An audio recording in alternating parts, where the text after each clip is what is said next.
Hearing এর notice পাঠানোর আগেই খুশির খবর দিল নির্বাচন কমিশন। বিশেষ করে যাদের নাম খসড়া তালিকায় নেই বা হিয়ারিং নিয়ে চিন্তিত তাদের জন্য খুশির খবর। প্রত্যেকের বাড়িতে বাড়িতে হিয়ারিং এর নোটিশ পৌঁছানোর আগেই নির্বাচন কমিশন থেকে এলো এক বিরাট সুখবর।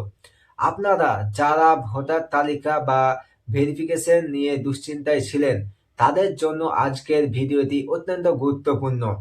অনেকেই ভাবছেন হিয়ারিং এর দিন যদি উপস্থিত হতে না পারেন তবে কি নাম কাটা যাবে, বা যারা বর্তমানে কর্মসূত্রে বাইরে আছেন বা অসুস্থ তারা কিভাবে ভেরিফিকেশন করবেন। আজকের ভিডিওতে আমি আপনাদের জানাবো নির্বাচন কমিশনারের মনোজ আগরওয়াল মহাশয় এই বিষয়ে ঠিক কি কি খুশির খবর দিয়েছেন। ভিডিওটি শেষ পর্যন্ত দেখুন, কারণ আপনার একটি ভুল পদক্ষেপের কারণে আপনার ভোটার অধিকার কেড়ে নেওয়া হতে পারে। তাই তোমরা যদি আমার চ্যানেলে নতুন হয়ে থাকো চ্যানেলটিকে সাবস্ক্রাইব করে পাশে থাকা বেল আইকনটি প্রেস করে দেবেন। তো চলুন ভিডিওটা শুরু করি। আপনারা জানেন যে সম্প্রতি খসড়া ভোটার তালিকা প্রকাশিত হয়েছে, যেখানে প্রায় 54 লক্ষ নাম বাদ দেওয়া হয়েছে। যাদের নাম এই তালিকায় নেই অথবা যাদের নথিতে ত্রুটি যেমন লজিক্যাল ডিসক্রিপেন্সি, ফাজি ম্যাপিং রয়েছে, তাদের প্রত্যেকের বাড়িতে আগামীকাল থেকেই বিএলওদের অফিসাররা নোটিশ পাঠানো শুরু করেছেন। এই নোটিশে আপনার হিয়ারিং এর নির্দিষ্ট তারিখ, সময় এবং স্থানের কথা উল্লেখ থাকবে। অনেকেই মনে প্রশ্ন ছিল, যদি নোটিশ দেওয়ার নির্দিষ্ট তারিখে আমি কোনো জরুরি কাজে ব্যস্ত থাকি বা উপস্থিত হতে না পারি তবে কি নাম বাতিল হয়ে যাবে? রাজ্যের মুখ্য নির্বাচনী আধিকারিক স্পষ্ট করে জানিয়েছেন, যদি আপনার কোনো সঠিক কারণ থাকে যেমন অসুস্থতা বা জরুরি কাজ, তবে আপনি ওই দিন না গেলেও আপনার নাম বাতিল হবে না। তাহলে দেখুন, তাহলে হচ্ছে যে আপনাকে পুনরায় একটি নতুন তারিখ বা সুযোগ দেওয়া হবে, অর্থাৎ একদিন যেতে না পারলে আপনার নাম ভোটার লিস্ট থেকে চিরতরে মুছে যাবে, এই ভয় পাওয়ার কোনো কারণ নেই।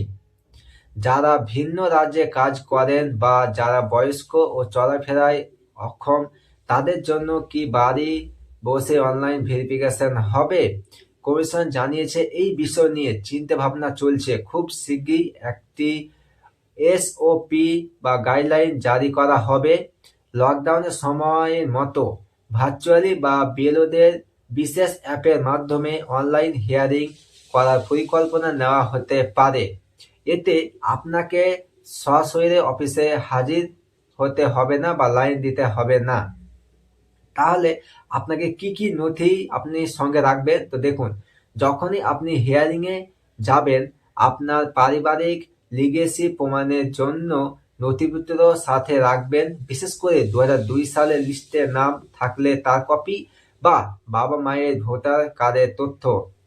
অনুপ্রবেশকারী বা ভুয়ো ভোটারদের রুখতে এবার কড়া ব্যবস্থা নেওয়া হয়েছে, তাই অরিজিনাল নথির পাশাপাশি ফটোকপিও সাথে রাখুন। যদি আপনার নাম ভুলবশত বাদ যায় বা তালিকায় ত্রুটি থাকে তবে ভয় পাবেন না। 6 নম্বর ফর্ম বা অ্যানেক্সার 4 ফিল আপ করে আপনি আপনার নাম পুনরায় তালিকাভুক্ত করতে পারবেন। কোনো বৈধ ভোটার নাম যেন বাদ না যায়। সুতরাং বন্ধুরা, হিয়ারিং নিয়ে অহেতুক আতঙ্কিত হবেন না। নোটিশ আসলে শান্ত মাথায় নথিপত্র গুছিয়ে নিন। যদি যেতে না পারেন তবে কারণ দর্শীয় সময় চেয়ে নিন। এই তথ্যটি আপনাদের বন্ধু এবং আপনার পরিজনের সাথে শেয়ার করুন, যাতে তারাও দুশ্চিন্তা মুক্ত থাকতে পারে। এই ধরনের আরও আপডেটের জন্য আমাদের চ্যানেলটি সাবস্ক্রাইব করে পাশে থাকা বেল আইকনটি প্রেস করে দেবেন। তো চলুন, দেখা হচ্ছে পরের ভিডিওতে। ধন্যবাদ।